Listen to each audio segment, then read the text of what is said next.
ದುರಂತವೇ ನಡೀತಾ ಇದೆ ನಮ್ಮ ರಾಜ್ಯದಲ್ಲಿ.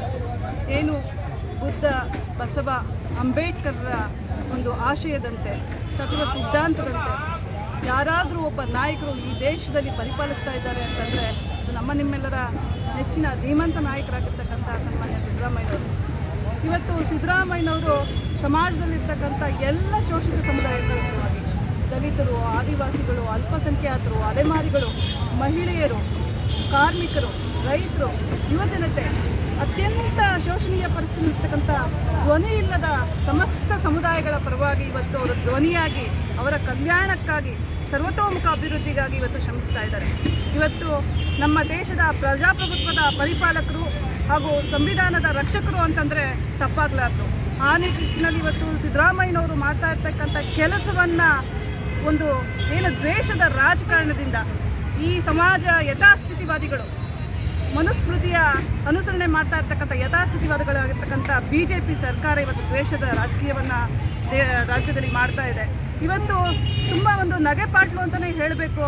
ಏನು ಭ್ರಷ್ಟಾಚಾರದ ಪಿತಾಮಹಗಳೇ ಆಗಿರ್ತಕ್ಕಂತಹ BJP ಮತ್ತು JDS ಸಮ್ಮಿಶ್ರ ಸರ್ಕಾರ, ಕೇಂದ್ರ ಸರ್ಕಾರ ಇವತ್ತು ರಾಜ್ಯದಲ್ಲಿ ನಮ್ಮ ಸನ್ಮಾನ್ಯ ಭ್ರಷ್ಟರಹಿತ ಆಡಳಿತವನ್ನು ನೀಡಿರ್ತಕ್ಕಂಥ ಮುಖ್ಯಮಂತ್ರಿಗಳ ವಿರುದ್ಧ ಪಾದಯಾತ್ರೆ ಮಾಡ್ತಾ ಇರ್ತಕ್ಕಂಥದ್ದು. ಅವರದೇ ಒಂದು ಪಕ್ಷದ ಹಿರಿಯ ಶಾಸಕರಾಗಿರ್ತಕ್ಕಂಥ ಯತ್ನಾಳ್ ಅವರೇ ಹೇಳ್ತಾರೆ, ಇವತ್ತು 100ಕ್ಕಿಂತ ಹೆಚ್ಚಿನ ಭಾಗ ಭ್ರಷ್ಟರೆಲ್ಲ ಇವತ್ತು ಪಾದಯಾತ್ರೆ ಮಾಡ್ತಾ ಇದ್ದಾರೆ ಅಂತ.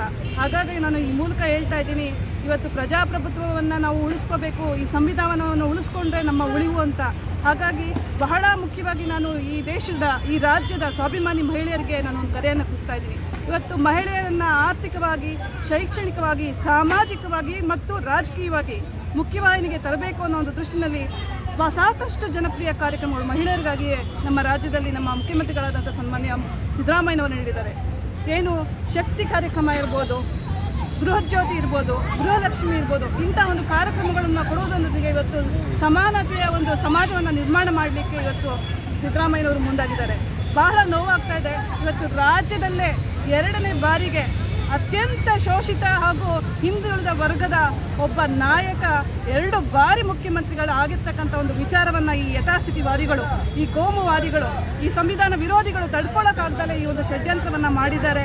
ಈ ಒಂದು ಕೇಂದ್ರ ಸರ್ಕಾರ ಅಧಿಕಾರದ ದುರುಪಯೋಗವನ್ನು ಮಾಡ್ಕೊತಾ ಇದೆ ಅಂತ ನಾನು ಖಂಡಿಸ್ತೇನೆ ಬಂಧುಗಳೇ. ಹಾಗಾಗಿ ಏನು ಸಿದ್ದರಾಮಯ್ಯನವರ ಒಂದು ತೇಜೋವಧೆಯನ್ನು ಮಾಡಲಿಕ್ಕೆ BJP ಸರ್ಕಾರ ಹೊರಟಿದೆ, ಅದೇ ರೀತಿಯಲ್ಲಿ ನಮ್ಮ ಸಾಂವಿಧಾನಿಕ ಒಂದು ಸ್ಥಾನದಲ್ಲಿರ್ತಕ್ಕಂಥ ರಾಜ್ಯಪಾಲರು ಸಹ ಸರ್ಕಾರವನ್ನು ಅಭದ್ರಗೊಳಿಸಲಿಕ್ಕೆ ಹೊರಟಿದ್ದಾರೆ. ಈ ಧೋರಣೆಯನ್ನು ಖಂಡಿಸ್ತಾ ಇವತ್ತು ನಮ್ಮ ಕರ್ನಾಟಕದ ಶೋಷಿತ ಸಮುದಾಯಗಳ ಮಹಾ ಒಕ್ಕೂಟದ ವತಿಯಿಂದ ದೊಡ್ಡ ಒಂದು ಪ್ರತಿಭಟನೆಯನ್ನು ರಾಜ್ಯಾದ್ಯಂತ ಮಾಡ್ತಾ ಇದ್ದೀವಿ. ಇವತ್ತು ಪ್ರತಿಯೊಂದು ಮೂಲೆ ಮೂಲೆಯಿಂದಲೂ ಎಲ್ಲ ಸಮುದಾಯದ, ಶೋಷಿತ ಸಮುದಾಯದ ಎಲ್ಲ ಒಂದು ಬಡ ವ್ಯಕ್ತಿಗಳು ಇವತ್ತು ಬಂದು ಈ ಒಂದು ಹೋರಾಟಕ್ಕೆ ಕೈ ಜೋಡಿಸಿದ್ದಾರೆ.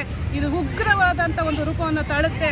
ಇವರು ಮಾಡೋದ್ರಿಂದ ಯಾವುದೇ ಕಾರಣಕ್ಕೂ ಸಿದ್ದರಾಮಯ್ಯ ಅವರು ಕುಗ್ಗೋದಿಲ್ಲ, ಇನ್ನೂ ದೊಡ್ಡ ಶಕ್ತಿಯಾಗಿ ಪ್ರಜಾಪ್ರಭುತ್ವದ ನಾಯಕರಾಗಿ ಹೊರಹೊಮ್ಮುತ್ತಾರೆ ಅಂತ ನಾನು ಕಂಠಘೋಷವಾಗಿ ಈ ಮೂಲಕ ತಿಳಿಸಲಿಕ್ಕೆ ಇಚ್ಛೆ ಪಡ್ತೇನೆ.